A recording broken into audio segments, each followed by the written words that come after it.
बोलिए। अनित्य, अशुचि, दुख, अनात्मसु, नित्य, शुचि, सुख, आत्मख्यातिर, अविद्या। ये है अविद्या। इन सारे क्लेशों का सरदार, नेता, लीडर, सबसे बड़ा शत्रु हमारा अविद्या, सबसे खतरनाक शत्रु। बाकी जितने भी दोष हैं वो सब इसी का परिवार। कोई बेटा है, कोई पोता है, कोई भाई भतीजा है, कोई चाचा है, कोई मामा, सब इसी का परिवार। सबका लीडर अविद्या ही है।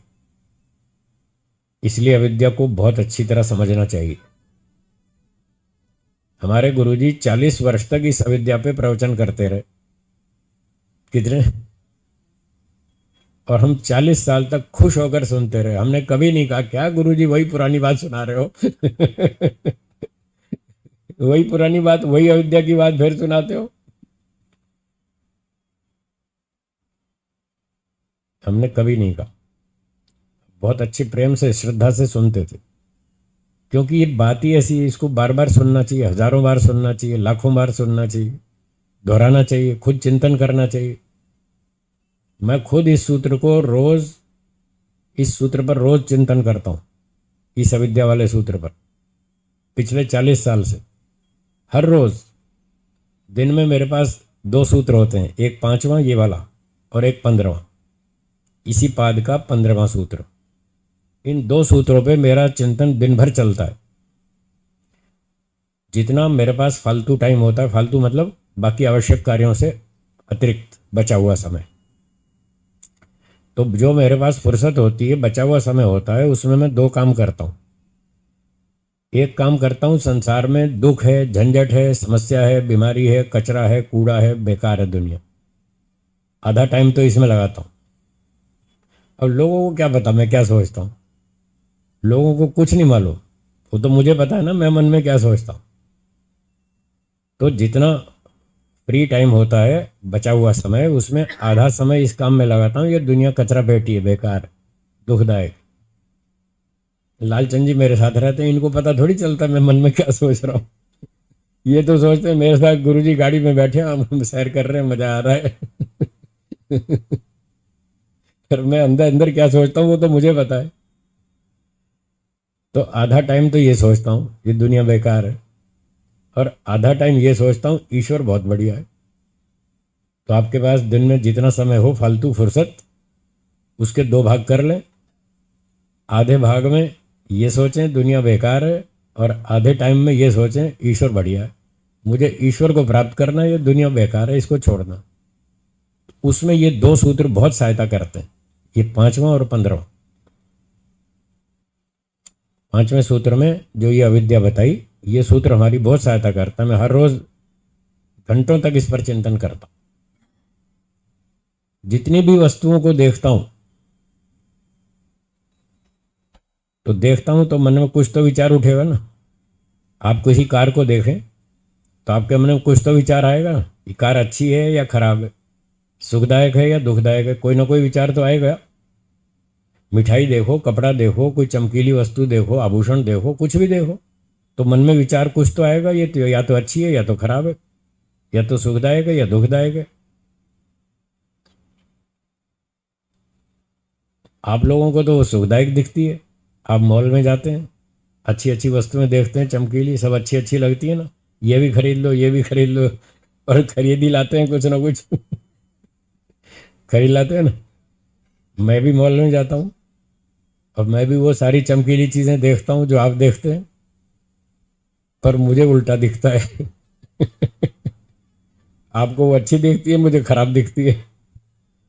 आपको सुखदायक दिखती है, मुझे दुखदायक दिखती है। मेरे अंदर ऐसा चश्मा लगा हुआ है, मुझे उल्टा दिखाता है।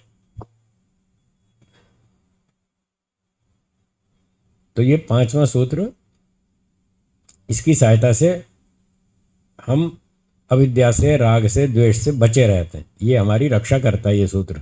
अपना हम परीक्षण करते हैं कि कौन सी वस्तु हमको सुखदायक लग रही है। अगर ये सुखदायक लग रही है तो खतरा है, सावधान। हाँ, ये अविद्या है। अगर कोई चीज़ आपको संसार की अच्छी लग रही है, सुखदायक लग रही है, तो समझो आप खतरे में हैं, आप अविद्या में हैं, तो स्वीकार करो मैं इसको अच्छा समझ रहा हूँ, ये मूर्खता है मेरी, ये अविद्या है, ये खतरा है, ये अच्छी वस्तु नहीं है। अभी अभी इनके साथ चल रहे थे ना, सुबह अभी गाड़ी में आ रहे थे, तो शशि गांधी कह रहे थे कि शुरू शुरू में हर चीज़ अच्छी लगती है, नई नई कार खरीदो बहुत अच्छी लगती है, थोड़े दिनों में घिस जाती है, फिर तंग करती है। ये तो हर वस्तु पे लागू होता है। मैंने कहा हाँ, हर चीज़ पे लागू होता है। कार खरीदो, बंगला खरीदो, कपड़े खरीदो, कुछ भी खरीदो, नई चीज़ अच्छी लगती है, वो सुख देती भी है। बस वो लोग उसी से प्रभावित हो जाते हैं कि ये नई है, अच्छी है, सुखदायक है। वो आगे 5 साल बाद क्या होगा वो नहीं समझते, इसलिए फंस जाते हैं। और मैं ये देखता हूँ 5 साल बाद इसका क्या हाल होगा, मैं वो पहले देखता हूँ कि 10 साल बाद इसका क्या हाल होगा। उसको पहले देखता हूँ, तो मुझे अच्छी नहीं लगती। इसलिए मुझे आकर्षण नहीं होता, मुझे राग नहीं होता, मैं बच के रहता हूँ। ये है योग विद्या जो महर्षि पतंजलि जी ने सिखाई। गुरु जी ने बहुत बढ़िया समझी, फिर हमको सिखाई, हमने भी सीख ली। अब आप भी सीख लो, आपको भी फायदा होगा। तो आप राग से बच जाएंगे, आकर्षण में फंसने से बच जाएंगे। अगर आप उसके 10 साल बाद की स्थिति सोचें कि आज ये नई कार है, 10 साल बाद इसका क्या हाल होगा, वो सोचे तो आपको आकर्षण खत्म हो जाएगा। हर चीज में ऐसा ही सोचें, आपको राग खत्म हो जाएगा। आप शुरू शुरू की स्थिति देखते हैं, ये तो नई नहीं है, अच्छी अच्छी है, बढ़िया है, सुखदायक है। तो ये बात इस सूत्र में बताइए, आगे प्रसंग आएगा फिर बताऊंगा। चलिए क्रम से चलते हैं। सूत्र का पहला शब्द है अनित्य, और 4 शब्द छोड़कर 5वां शब्द है नित्य।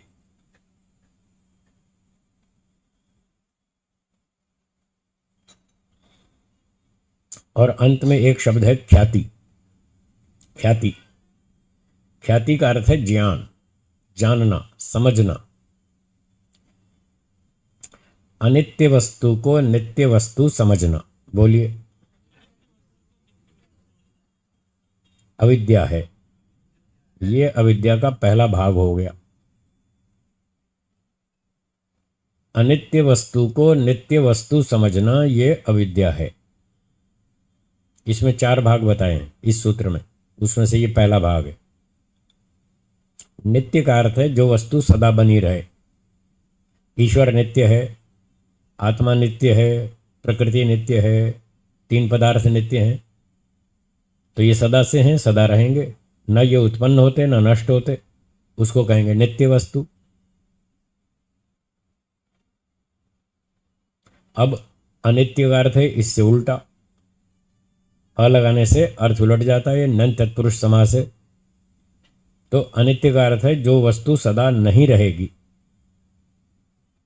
टूट जाएगी, नष्ट हो जाएगी, खो जाएगी, घिस जाएगी, खराब हो जाएगी, बिगड़ जाएगी, खत्म हो जाएगी, वो है अनित्य।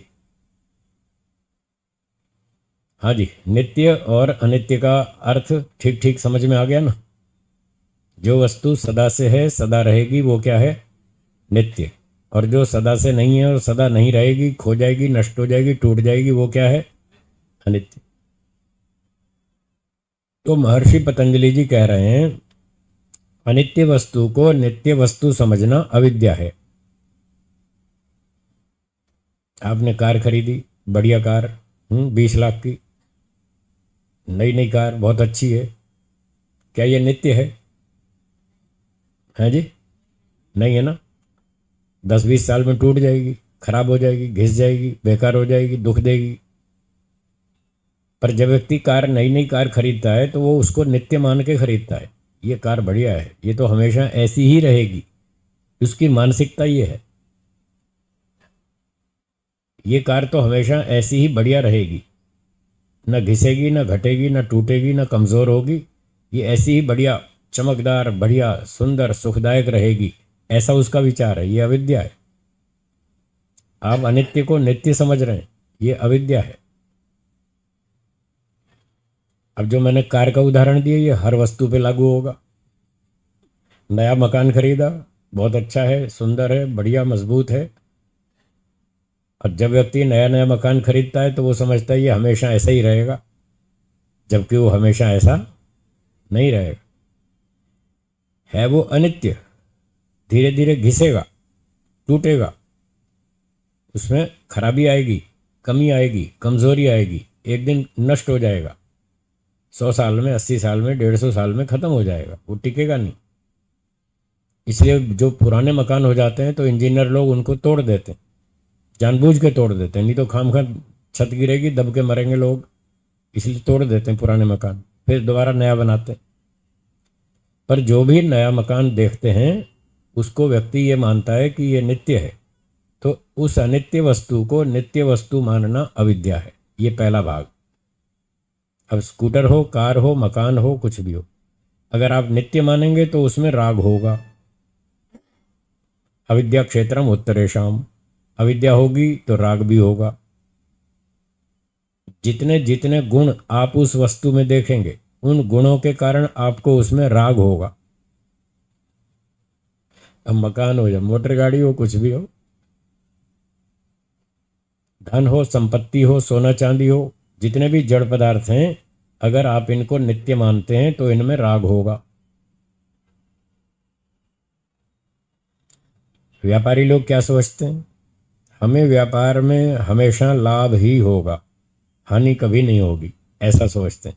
ये विद्या है या अविद्या है? अविद्या है।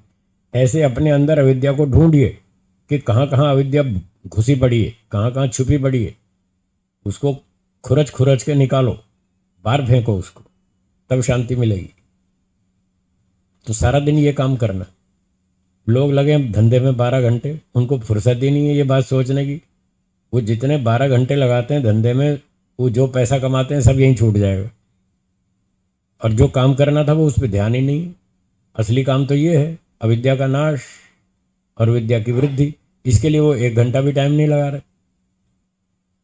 जिस काम के लिए 12 घंटे लगाने चाहिए उसके लिए 1 घंटा भी नहीं लगा रहे, और जिसके लिए 5-7 घंटे लगाना चाहिए उसके लिए 12 घंटे लगा रहे। तो दोनों तरफ उल्टा हो रहा है। क्या आपके पास जो संपत्ति है क्या ये सदा रहेगी? नहीं रहेगी। मानते यही है, मेरे पास जो संपत्ति है सदा मेरे पास रहेगी। क्या वो सदा बढ़ती रहेगी या घट भी सकती है? पर घटती है कौन सोचता है? कोई नहीं सोचता। यही सोचते हैं बढ़ती रहेगी, व्यापार में हमेशा लाभ ही होगा। ये सारी अविद्या है। संपत्ति सदा हमारे साथ रहेगी, ये अविद्या है। व्यापार में सदा लाभ होगा, ये अविद्या है। संपत्ति सदा बढ़ती रहेगी, ये अविद्या है। कोई मुझे धोखा नहीं देगा, ये अविद्या है। क्या गारंटी है कोई आदमी आपको धोखा नहीं देगा? दुनिया का सबसे खतरनाक प्राणी मनुष्य है। लोग कहते हैं संसार में सबसे अच्छा प्राणी कौन है जी? हाँ, अच्छा भी मनुष्य है, ठीक बात है। और मैं पूछता हूँ अच्छा सबसे खराब प्राणी कौन? वो भी मनुष्य। कितनी विचित्र बात। दो बिल्कुल उल्टे प्रश्न। सबसे अच्छा प्राणी कौन? मनुष्य। सबसे खराब प्राणी कौन? मनुष्य। दो उल्टे प्रश्न है, दोनों का एक ही उत्तर है, और हम उन्हीं मनुष्यों के बीच में रहते हैं। सावधान। जो दुनिया के सबसे खतरनाक प्राणी है, शेर भेड़िए से उतनी डरने की चिंता नहीं है जितनी मनुष्यों से डरना चाहिए। उससे ज्यादा खतरनाक मनुष्य, और हम चारों तरफ मनुष्यों से घिरे हुए हैं। तो सोचो कितनी खराब स्थिति में रह रहे हैं। मैं डराना नहीं चाहता, आप डरना नहीं। मैं तो सच्चाई बता रहा हूँ। मैं सच्चाई बता रहा हूँ और आपको सावधान करना चाहता हूँ कि जिन मनुष्यों के साथ रहते हैं वो अच्छे भी हो सकते हैं और खराब भी हो सकते हैं। तो उनके साथ इस तरह का व्यवहार करें कि उनके अच्छे संस्कार जागे, खराब ना जागे। अगर आपने कुछ उल्टा सीधा व्यवहार कर दिया तो पता नहीं क्या क्या संस्कार बाहर निकल आएंगे उनके। फिर क्या क्या करेंगे पता नहीं। बस इतना ही कहना चाहता हूँ। और ये न माने कि सब लोग बहुत देवता हैं, ये सारे अच्छे हैं, ये मुझे कोई धोखा नहीं देगा, कोई गाली नहीं देगा, कोई अपमान नहीं करेगा, कोई निंदा नहीं करेगा, कोई चुगली नहीं करेगा, ऐसा मत समझना। ऐसा समझोगे तो अविद्या है। बोलिए बोलिए। ऐसा भी नहीं कह सकते, ऐसा भी नहीं कह सकते, क्योंकि उसकी गारंटी थोड़ी है देगा ही। देने की संभावना है। हाँ, संभावना रखो। हाँ, गारंटी नहीं है। अच्छे लोग भी हैं दुनिया में जो धोखा नहीं देंगे, ऐसे लोग भी हैं। और कुछ ऐसे भी डिक्लेयर्ड हैं जो धोखा देंगे ही। जो पेशेवर डकैत हैं वो तो धोखा ही देंगे ना, जिनका धंधा ही चोरी करने का है। उनके बारे में तो ठीक है, हम मान सकते हैं कि ये तो डकैती करेगा ही। उससे बच के रहो, उससे दूर रहो, अपनी सुरक्षा रखो। बाकी जो आसपास लोग हैं उन पर संभावना रखो। ये सुख भी दे सकता है, दुख भी दे सकता है, दोनों बातें। ठीक है ना? बोलिए।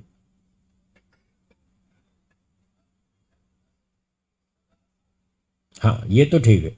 सदा साथ नहीं रहेगा। हम ये जो मान लेते हैं सदा साथ रहेगा, ये अविद्या है, क्योंकि वो अनित्य है। हमारा शरीर क्या सदा जीवित रहेगा? नहीं रहेगा। पर क्या हम मानते हैं इस बात को? नहीं मानते। हम अंदर से मन बुद्धि से कहाँ स्वीकार करते हैं कि हम हमेशा नहीं रहेंगे, ये शरीर सदा जीवित नहीं रहेगा? कहाँ मानते हैं? यही मानते हैं हम तो हमेशा जिएंगे। मरेंगे जापान वाले, पाकिस्तान वाले, हम थोड़ी मरेंगे। भूकंप आएगा तो लातूर में आएगा, गुजरात में थोड़ी आएगा। पर लातूर में भी आ गया, गुजरात में भी आ गया, इंडोनेशिया में भी आता है, पाकिस्तान में भी आता है, जापान में भी आता है, अमेरिका में, सब जगह आता है।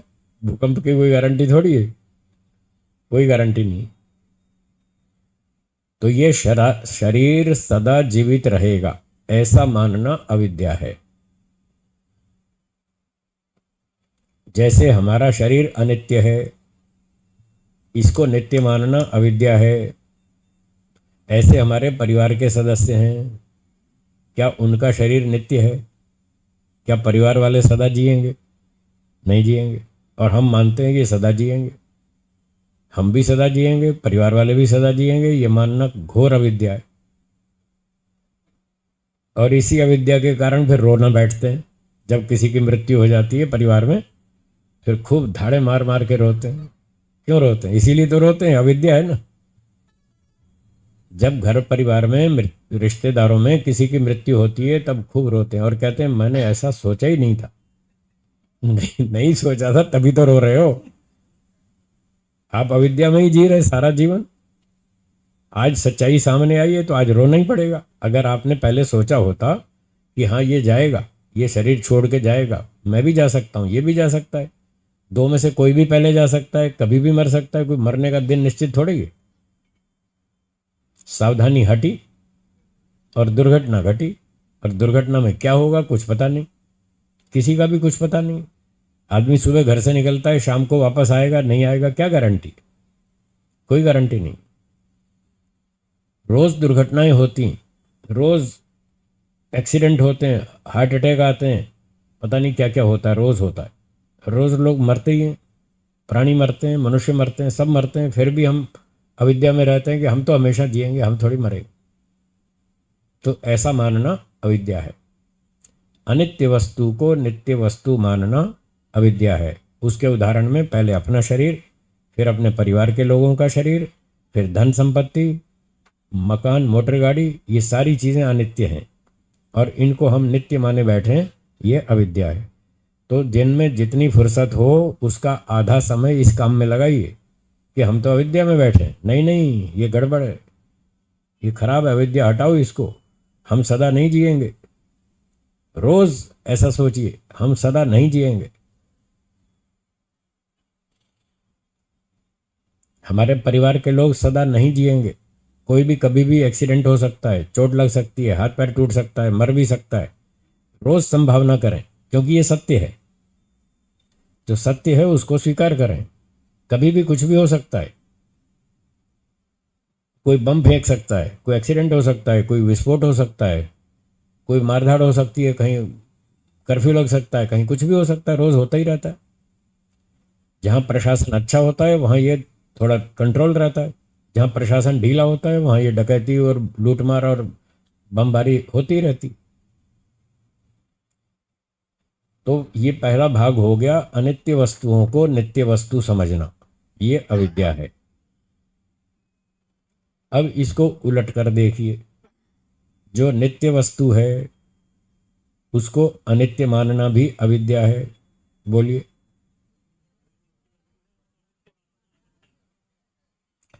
शरीर नित्य है या अनित्य? तो शरीर अनित्य है, इसको नित्य मानना अविद्या। आत्मा, हम स्वयं जो आत्मा है, हम तो आत्मा है ना, शरीर तो नहीं है, शरीर से अलग है ना, तो हम आत्मा है। आत्मा नित्य है या अनित्य है?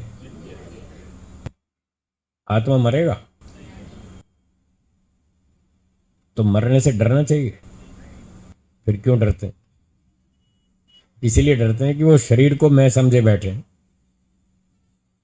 शरीर अनित्य है, ये तो मरेगा। और जब व्यक्ति शरीर को ही मैं मान ले, यही मैं हूं, तो ये तो मरेगा। इसलिए उसको डर लगता है कि मैं तो मर जाऊंगा। ये पांचवा क्लेश है, अभिनिवेश।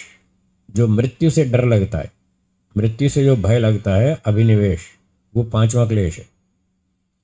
तो बताया ना, अविद्या इन चारों का कारण है। यदि अविद्या होगी तो ये चारों क्लेश बढ़ जाएंगे, उत्पन्न हो जाएंगे। अविद्या बढ़ेगी तो ये चारों बढ़ेंगे, अविद्या घटेगी तो चारों घटेंगे। इन चारों का खेत है अविद्या। अविद्या है तो मृत्यु से डर लगेगा, राग होगा, द्वेष होगा, सब कुछ होगा। और शरीर को मैं समझना, यह अविद्या है। मैं तो आत्मा हूं, आत्मा नित्य है। अब देखिए, दोनों उल्टी बातें। शरीर नित्य है या अनित्य है? शरीर, इसको तो नित्य माने बैठे हैं, है ना विद्या? शरीर अनित्य है, उसको नित्य माने बैठे हैं। हम थोड़ी मरेंगे। एक सोच ये है मनुष्य की, हम थोड़ी मरेंगे। तो पाकिस्तान वाले मरेंगे, जापान वाले मरेंगे, चीन वाले मरेंगे, हम थोड़ी मरेंगे। तो शरीर को तो नित्य मान रहे हैं, जो कि अनित्य है। और आत्मा नित्य है या अनित्य है? आत्मा नित्य है, और उसको अनित्य माने बैठे हैं। हाय मैं मर जाऊंगा, मैं सच नहीं बोल सकता, मैं मर जाऊंगा। है, वो मुझे गोली मार देगा, वो मुझे चाकू मार देगा, मैं तो मर जाऊंगा। मैं कौन हूं, शरीर या आत्मा? मैं आत्मा हूं तो आत्मा तो मरता नहीं, फिर क्यों डर लग रहे हो, क्यों डर रहे हो? ये ठीक है। अपनी रक्षा तो करनी चाहिए, ये ठीक है। खाम खा मरना, कूद के मरना, ये कोई समझदारी नहीं है। एक ट्रक आ रहा था सामने से, एक आदमी सामने खड़ा हो गया, आने दो ट्रक को, मैं तो आत्मा हूं, मैं थोड़ी मरूंगा। इसका मतलब ये नहीं मैं नहीं मरूंगा तो ट्रक के आगे खड़े हो जाओ, इसका मतलब ये नहीं है। ट्रक से अपनी रक्षा करो, बुद्धिमत्ता है। दुर्घटनाओं से बचो, अपने जीवन की रक्षा करो, जीवन को लंबा जियो। जीवे में शरदशतम भूयश्च शरदशतात। 100 वर्ष तक जिए, 100 से अधिक भी जिए, वो ठीक है। पर ये मत मानो यदि मौत आ गई तो मैं मरूंगा। यदि मौत आ गई, मृत्यु आ गई, तो भी मैं नहीं मरूंगा। पर मैं खामखा क्यों मरूं? मरने के लिए थोड़ी भेजा ईश्वर ने, जीने के लिए भेजा। अपने जीवन की रक्षा करनी है। क्यों करनी है? शास्त्र पढ़ना, ध्यान लगाना है, समाधि लगानी है, परोपकार करना है, निष्काम कर्म करना है, शास्त्रों का अध्ययन करना है, मोक्ष में जाना है, इसलिए जीना है। खाना खाते हैं इसलिए जीना है, सुख लेने के लिए नहीं। जीवन रक्षा के लिए खाना है। अभी आएगी, आगे चर्चा आएगी, फिर बताएंगे। तो मरने से डरने का नहीं। न डरने का मतलब ये नहीं खाम खा मरो कूद के। न डरने का मतलब है कि अपनी सुरक्षा रखेंगे, अपना काम करेंगे, लक्ष्य की प्राप्ति करेंगे। और बीच में कभी मौत आ गई तो आ गई, कोई बात नहीं, ये शरीर मरेगा, मैं नहीं मरूंगा। ऐसा रोज अपने अंदर दोहराएं तो अविद्या का नाश होगा कि शरीर मरेगा, मैं नहीं मरूंगा। जब मेरी बाईपास सर्जरी होने वाली थी 3-4 वर्ष पहले, तो मुझे लिटा दिया स्ट्रेचर पे और ले जा रहे थे ओटी में, ऑपरेशन थिएटर में। तो जो मेरा अटेंडेंट था वो उदास हो गया, बोला गुरुजी क्या होगा? मैंने कहा क्या होगा, या तो मरूंगा या बचूंगा, दो ही बात होगी। बच गया तो समाज सेवा करूंगा, मर गया तो दूसरा जन्म लूंगा, फिर सेवा करूंगा। मुझे तो सेवा करनी है, डरने की क्या बात। मैं थोड़ी मरूंगा। मरेगा तो ये शरीर मरेगा, मैं नहीं मरूंगा। मेरा ऑपरेशन हो रहा है और वो दुखी हो रहा है। होता तो यह है कि लोग रोगी को सांत्वना देते हैं, मैं उसको सांत्वना दे रहा हूँ उल्टा। अच्छा, जिस दिन शाम को एडमिट हुआ, अगले दिन सुबह ऑपरेशन था। शाम को हॉस्पिटल में एडमिट हुआ 6 बजे। एक व्यक्ति का फ़ोन आया, गुरुजी मेरी माँ को बहुत टेंशन है, थोड़ा उसको उपदेश कर दो, उसकी टेंशन दूर हो जाए। मैंने कहा ठीक है, ले आओ। कि आप कहाँ पर हैं? मैंने कहा हॉस्पिटल में। बोला मैं आधे घंटे में आ रहा हूँ। आधे घंटे में आ रहा हूँ माँ को लेकर के। वो अपनी माँ को ले आया हॉस्पिटल में। मैंने रोगी वाले कपड़े पहन रखे हैं, बिस्तर पे बैठा हूँ, और वो अपनी माँ को ले आया। सुबह मेरा हार्ट का ऑपरेशन है और मैं उसको उपदेश दे रहा हूँ, माता जी टेंशन मत करो। है ना मजेदार? मुझे कोई टेंशन नहीं है। मैंने उसकी माता जी को आधा घंटा उपदेश दिया वहीं हॉस्पिटल में, जबकि अगले दिन मेरा ऑपरेशन था। तो आधा घंटा उपदेश दिया, उसकी टेंशन दूर हो गई, वो खुश होकर चली गई। मैं भी बिस्तर पे मस्त लेट गया। अच्छा, थोड़ी देर में, अच्छा उससे पहले एक घटना और हुई। अभी मैं ऐसे ही कपड़ों में था, हॉस्पिटल वाले रोगी वाले कपड़े नहीं पहने थे, इन्हीं कपड़ों में था। और मेरे साथ दूसरे बेड पर मेरा अटेंडेंट था, वो बैठा था। तो मेरे बेड पर मैं बैठा था, दूसरे बेड पर वो बैठा था, दोनों अपने अपने कपड़ों में थे। तो एक सिस्टर आई, उसको मुझे दवाई देनी थी रोगी को। तो वो जब एंट्री हुई कमरे में, तो वो कभी मुझे देखे कभी उसको देखे। उसको समझ नहीं आया रोगी कौन है। उसने पूछा आप दोनों में से रोगी कौन है? प्राय जो हार्ट का रोगी है उसकी तो हालत खराब होती है ना, उदास दुखी परेशान कि मेरा क्या होगा, कल मेरा ऑपरेशन है, पता नहीं बचूंगा कि मरूंगा। उसकी तो शक्ल से पता लग जाता है ये रोगी है। सिस्टर को पता ही नहीं चला वो दोनों में से रोगी कौन है। उसने पूछा कि आप दोनों में से रोगी कौन है? मैंने कहा मैं रोगी हूँ। फिर वो बोली भाई आपको दवाई देनी, ये दवाई खा लो। मैंने कहा लाओ, मैं खा लेता हूँ। कहाँ है अभिनिवेश? कहीं नहीं। अभिनिवेश क्यों हट गया? क्योंकि अविद्या हट गई, इसलिए अभिनिवेश हट गया। और नहीं तो आदमी की हालत देखो आप। अच्छा, ऑपरेशन के बाद भी, जिसका हार्ट का ऑपरेशन हो जाए, सर्जरी हो जाए, फिर उसके बाद भी वो बिस्तर पे लेट जाते हैं। आधे तो वैसे ही मर जाते हैं। आधे तो वैसे ही मर जाते हैं ऑपरेशन के बाद भी, ठीक हो जाए तब भी। और मैं पूरे देश में घूम रहा हूँ, सर्जरी के बाद भी पूरे देश में घूम रहा हूँ। कोई मेरी शक्ल देख के बताता ही नहीं, कहता ही नहीं ये रोगी भी है। तो बिल्कुल ठीक ठाक हूँ। आपको लगता है मैं रोगी हूँ? तो इस प्रकार से ये है सारा तत्व ज्ञान का फल। ये ईश्वर का आशीर्वाद है, गुरु जी का आशीर्वाद है। ये इस विद्या का चमत्कार है, इसको चमत्कार कहते हैं। तो इस विद्या का लाभ उठाना चाहिए। तो अनित्य वस्तु को नित्य समझना अविद्या है, और नित्य को अनित्य समझना भी अविद्या है। आत्मा नित्य है, वो नहीं मरेगा। तो रोज अपने अंदर इस विद्या को उभारें और अविद्या का नाश करें। रोज सुबह उठ उठ के बोलें मैं आत्मा हूँ, दिन भर बोलें मैं आत्मा हूँ, मैं नहीं मरूंगा। ये तो शरीर है, इसमें तो ऊंचा नीचा होता ही रहता है। आपकी कार भी तो बिगड़ती है ना। जैसे वो कार एक मशीन है, शरीर भी एक मशीन है। इसमें तो रोग आते रहते हैं, जाते रहते हैं, ठीक होते रहते हैं। मैं आत्मा हूँ, इससे बिल्कुल अलग हूँ, मैं नित्य हूँ, मेरा कुछ नहीं बिगड़ने वाला। ऐसे रोज अपने अंदर विद्या की वृद्धि करें, विद्या को उभारें, तो आपका बहुत कल्याण होगा।